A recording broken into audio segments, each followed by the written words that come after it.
Joe Biden is here. Senator Carper. Joe!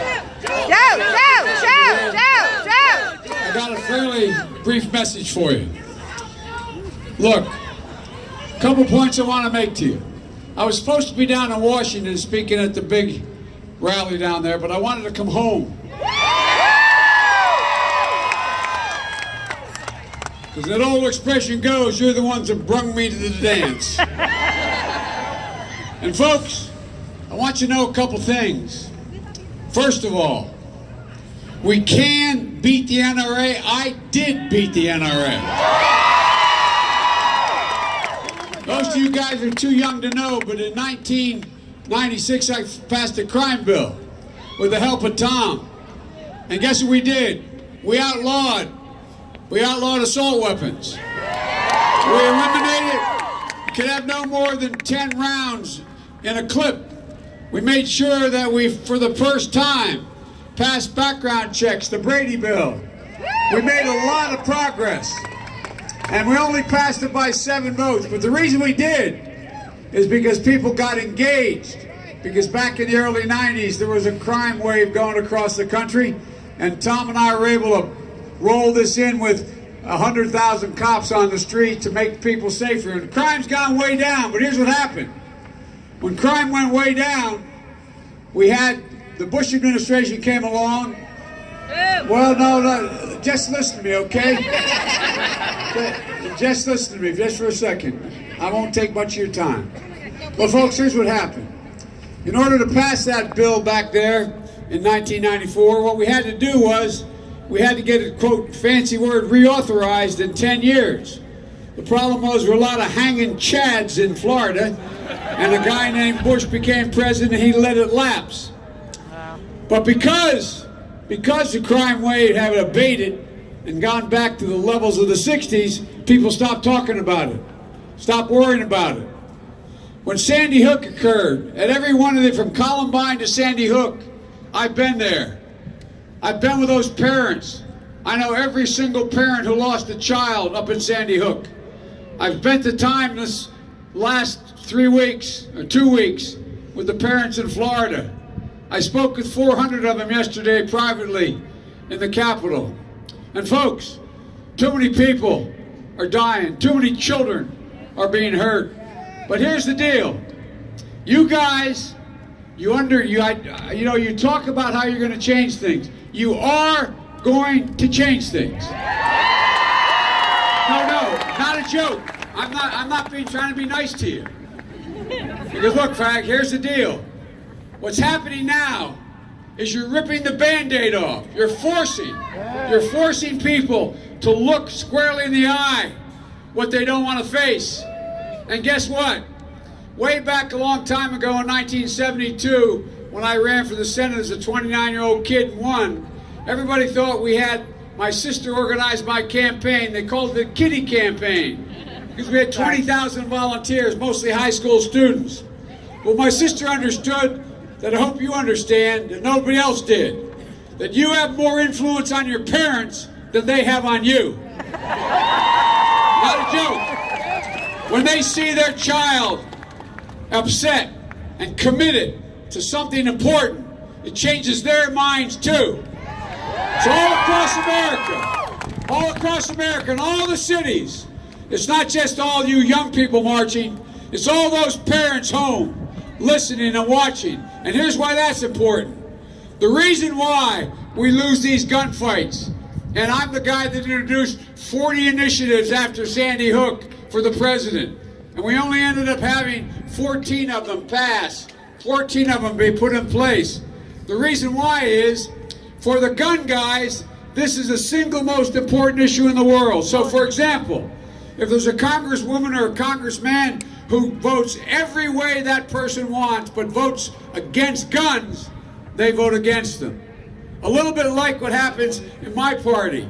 You can be right on every single issue, but in some areas, if you're wrong on choice, you're going to be voted against. It's the single most important issue. That's the difference between us. Those of us who want rational gun control and fought our whole lives for it, to us, it's a gigantic issue. But a lot of your parents have gone out and someone who has been good on all the issues they think but bad on guns, they go, okay, well, that's all right, I'll vote for him anyway. There's more. I said, there's more energy on the other side, but what you're doing is you're providing energy. You're putting pace on the ball. And one more. No, I guess not. Pardon me? It's the cord. Okay, I'll just hold it here. You ready? Here's the deal, guys. Last point I want to make to you. A lot of you are going to be voting next time around and the time after that. And here's the thing about your generation. You're the best educated. You are the most tolerant. You're the most reasonable generation in American history. But guess what? You're not. You're not engaged in politics to now. You don't vote. You show up in little dribs and drabs, 23%. If in fact, people between the ages of 18 and 24 voted the national average of 60%, we wouldn't have this guy as president. Let's get some straight. You gotta register. You gotta register. You gotta go out and help people at the polls. You gotta help candidates. Because folks, there's no place to hide. There's no place to hide. In 1972, when I was asked to run for the Senate, I went down to my favorite professor, a brilliant guy named David Ingersoll, political philosophy, and I said, what do you think I should do, Professor? He looked at me and said, remember Plato. I wonder what in God's name is he talking about? But there's a phrase he always used, and I want you to remember it. The penalty good people pay for not being involved in politics is being governed by people worse than themselves. So folks, your generation reminds me, and please don't be offended, of mine in the 60s, the generation that took on the war. Well folks, look, here's the deal. For the longest time, from 1962 to 68, everybody, the whole thing was drop out, don't get involved. Young people weren't engaged. They went to Haight-Ashbury.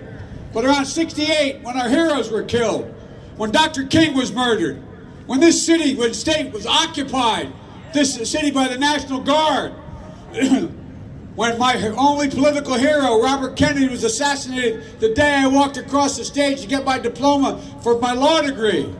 That's when we decided enough is enough is enough, and we stood up.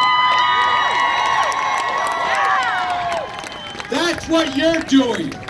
You're sending a message that goes way beyond what we have to do with regard to guns. So let's get something straight here. It's not just the NRA. It's the gun manufacturers. That's where the big money is. The reason they're opposed to everything is they want to sell more guns, period.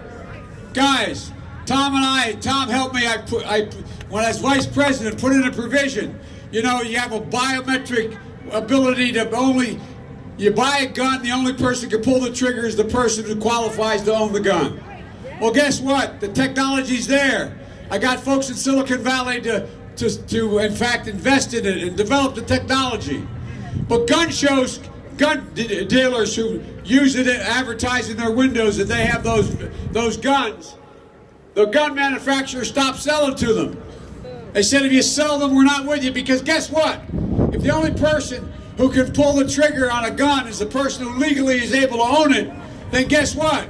They sell fewer guns. So